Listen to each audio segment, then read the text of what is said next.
Optimus Prime's greatest strength was never his firepower. It was his refusal to become the kind of monster he was fighting. Freedom is the right of all sentient beings.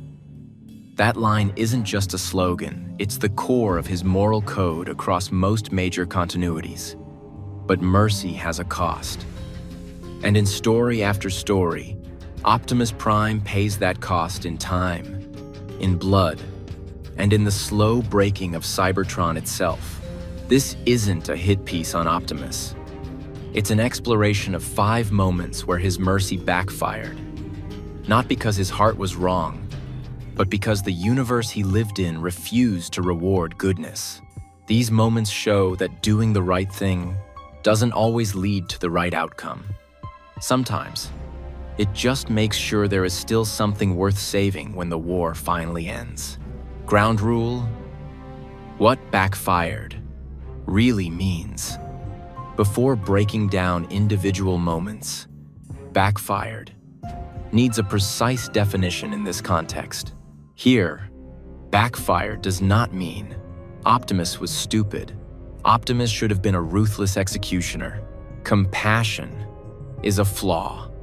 Instead, each case here follows a specific pattern. Optimus shows mercy intentionally. He has the opportunity to kill, permanently disable, or erase a threat, and he consciously chooses restraint instead.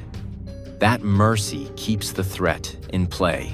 The spared enemy survives, escapes, is rescued, or continues to operate in some form that would have been impossible if Optimus had taken a harsher path. There is a clear, traceable cost. That survival directly contributes to more deaths, prolonged conflict, greater suffering. On a local or galactic scale, this is not about accidental slip-ups or purely tactical mistakes. These are deliberate moral choices. Choices Optimus makes because of who he is, and the universe hits back with consequences. Because Optimus Prime doesn't choose mercy for advantage. He chooses it to protect something deeper. The idea that even in war, there are lines you don't cross. The tragedy is that those lines bleed. 5. Starscream mercy. Without accountability. Continuities. G1. Transformers Prime.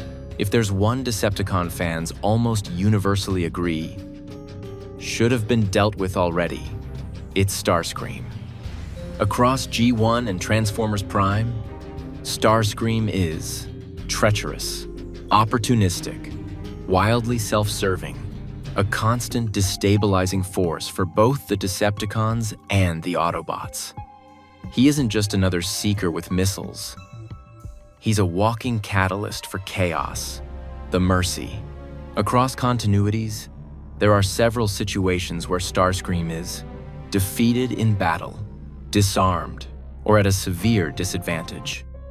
In a position where a finishing blow would be easy and, to many, justified. Optimus repeatedly chooses not to end him. Instead, he focuses on the broader battle rather than personally finishing Starscream. Accepts Starscream's retreat once the immediate threat is neutralized. Chooses capture when possible, rather than execution. From Optimus's moral viewpoint, this is entirely consistent. Executing a fleeing or disarmed opponent crosses the line from defense into punishment. His entire philosophy is built on respecting sentient life, even when that life has done terrible things. If he starts killing helpless enemies, he risks eroding the ethical foundation of the Autobot cause. How it backfired. Starscream survives. Again and again. In G1, he constantly plots coups against Megatron. His schemes often escalate conflicts, dragging Autobots into new dangers. His betrayals lead to new Decepticon power struggles, each one a fresh opportunity for collateral damage. In Transformers Prime, he abandons Megatron, then returns, then operates as a rogue agent more than once. He steals artifacts, makes side deals, and repeatedly complicates situations the Autobots are already struggling to control. His survival keeps generating new crises that wouldn't exist if he'd been decisively neutralized. Every spared moment becomes another opportunity for him to sabotage, escalate, pull others into unnecessary conflict. Optimus's mercy keeps Starscream from being executed, but it also keeps Starscream available to extend the war, worsen internal Decepticon instability in ways that splash back onto Autobots and bystanders, turn what could have been final victories into temporary wins. Key insight.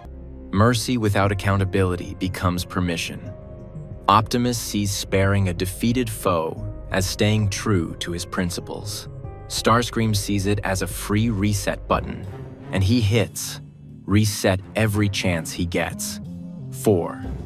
Sound wave. Containment. Instead of silence. Continuities. G1. Transformers Prime. If Megatron is the fist of the Decepticons, Soundwave is the nervous system. He is communications, surveillance, cyber warfare, a living intelligence hub. In both G1 and Transformers Prime, Soundwave is the one, jamming Autobot signals, eavesdropping on plans, coordinating troop movements and spying operations. He rarely speaks, but everything he does shapes the battlefield, the mercy. Across these continuities, there are moments where Soundwave is disabled, trapped, or contained, left in a state where a more ruthless leader might finish him permanently and never look back. Optimus does not push for execution. Instead, typical responses are containment. Soundwave is trapped, banished, or imprisoned. Restraint. Once he's no longer an active threat in that moment, Optimus does not escalate to lethal force. From a moral and even strategic perspective, this tracks. Killing an incapacitated enemy runs counter to Optimus's code. Capturing a high-value operative seems like a chance for intel, or at least a symbolic victory. It allows him to say, "We stopped him," without saying, "We executed him." How it backfired. The problem is simple. Soundwave doesn't stay contained. He escapes from non-lethal containment, is rescued, re-emerges to resume his role as Decepticon Central Intelligence. Every time he comes back online, the Decepticons regain encrypted, coordinated communications, strategic surveillance across planets and battlefields, a massive edge in planning and response time. In Transformers Prime, Soundwave's absolute loyalty makes him uniquely dangerous. He doesn't question Megatron. He doesn't scheme like Starscream. He just executes orders with relentless efficiency. By choosing not to eliminate him when chances arise, Optimus temporarily blunts the Decepticon brain, but never actually removes it. Guarantees that key Decepticon infrastructure will reboot once Soundwave is freed or recovers. Key insight. Some enemies don't need freedom. They need silence. Optimus's choice to contain, rather than erase, is morally consistent. But strategically, it often amounts to hitting pause instead of stop on a critical threat. 3. Megatron. Refusing to end the war. At its heart. Continuities. G1. Transformers Prime. IDW. Megatron is not a minor villain. He is the architect and engine of a war that lasts millions of years, devastates Cybertron, pulls numerous other civilizations into its blast radius. Across G1, IDW Comics, and Transformers Prime, there are multiple moments where Optimus defeats Megatron in conditions that would justify a final killing blow in almost any other war story. The mercy. Typically, These scenarios look like this. Megatron is badly injured. His weapon is destroyed or out of reach. The fight is effectively over, with Optimus holding the advantage. In those moments, Optimus refuses to execute Megatron, walks away. Once Megatron is no longer an active threat, chooses imprisonment, exile, or simply disengagement instead of ending him. His reasoning, explicit or implicit, is rooted in a belief that killing an unarmed opponent is unjust, no matter what they've done. A fear of becoming what he fights, someone who kills for convenience. In some continuities, an awareness that Megatron used to be a revolutionary against oppression before he became a tyrant, and a reluctance to completely erase that history. In IDW continuity especially, Optimus's relationship with Megatron is layered with tragic complexity. He knows what Megatron was. Before he fell, that memory makes the trigger twice as heavy. How it backfired. The cost of Megatron's survival is staggering, because Megatron doesn't just go away. He regroups, evolves his tactics, returns with bigger, more catastrophic plans. Instead of an early, ugly end, the war drags across eras, exterminates entire populations, leaves Cybertron dead, dying, or barely habitable in many stories. Every time Megatron survives, more Autobots die, more neutral Cybertronians get caught in the crossfire, more worlds suffer under Decepticon occupation, experiments, or resource harvesting. From a purely utilitarian standpoint, allowing Megatron to live looks like a failure of responsibility, one life spared, in exchange for uncountable lives lost. From Optimus's perspective, though, it's not that simple. Killing Megatron might end one threat, but it risks creating a precedent. We execute even when we don't have to. And from that precedent, it's a small slide into normalizing ruthless solutions whenever they're efficient. Key insight: mercy to one enemy can be cruelty to thousands of innocents.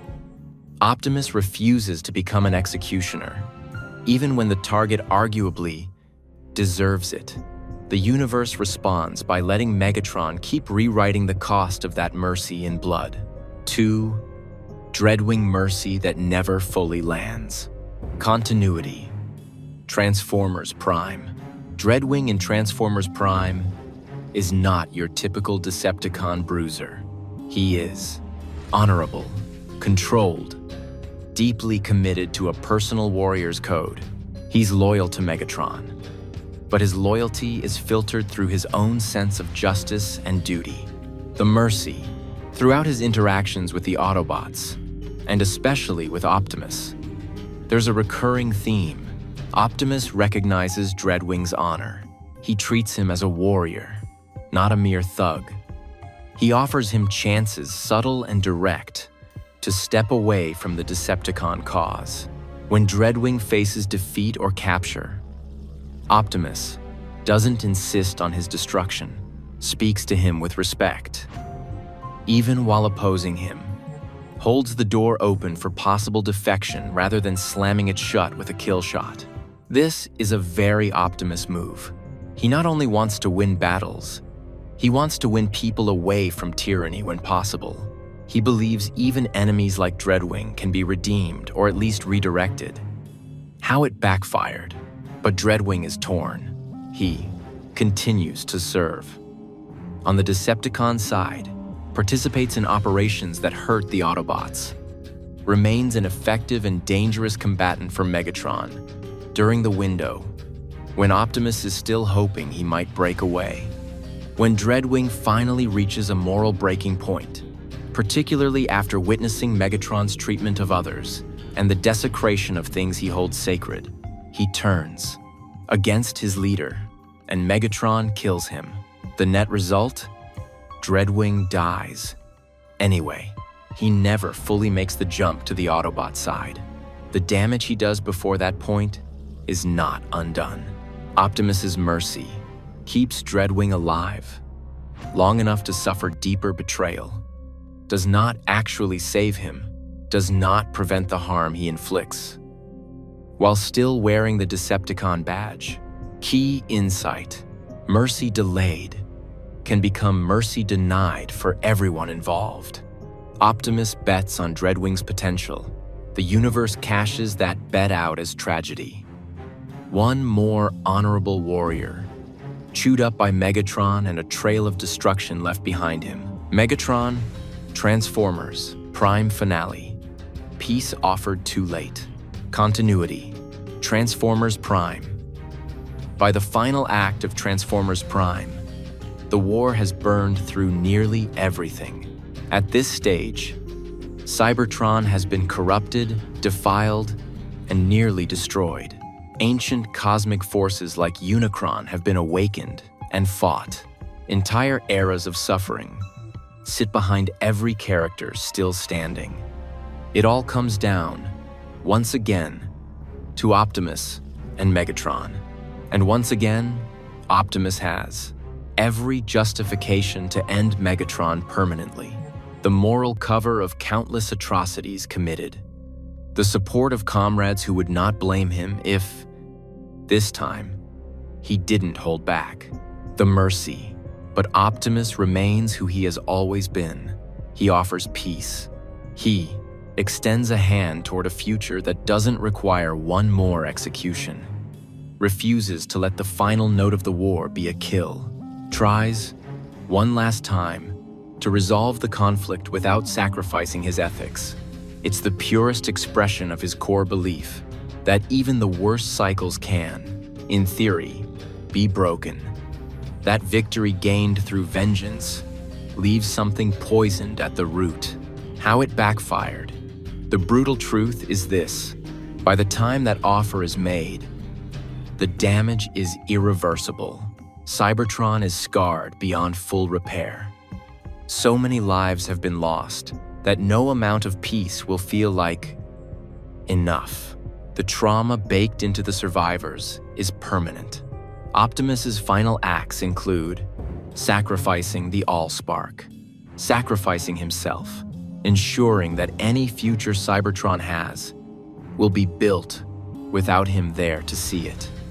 His mercy toward Megatron may prevent the war from ending in a spectacle of violence, but it cannot. Revive those already dead. Restore the version of Cybertron that existed before the war. Undo the horror that's already been unleashed. In some readings, Megatron's eventual shift away from tyranny, where it exists, is meaningful, but it doesn't erase the cost of every earlier reprieve. Key insight. Mercy can end wars, but timing decides whether it saves the world or only the conscience. Optimus offers peace. What it really rescues is not Cybertron's past or present, but the future, preventing the Autobots from becoming monsters at the finish line. The core pattern, a moral code in a merciless universe. Across all 5 cases, a clear pattern emerges. Optimus's mercy is morally consistent. He does not cherry-pick who deserves compassion based purely on convenience.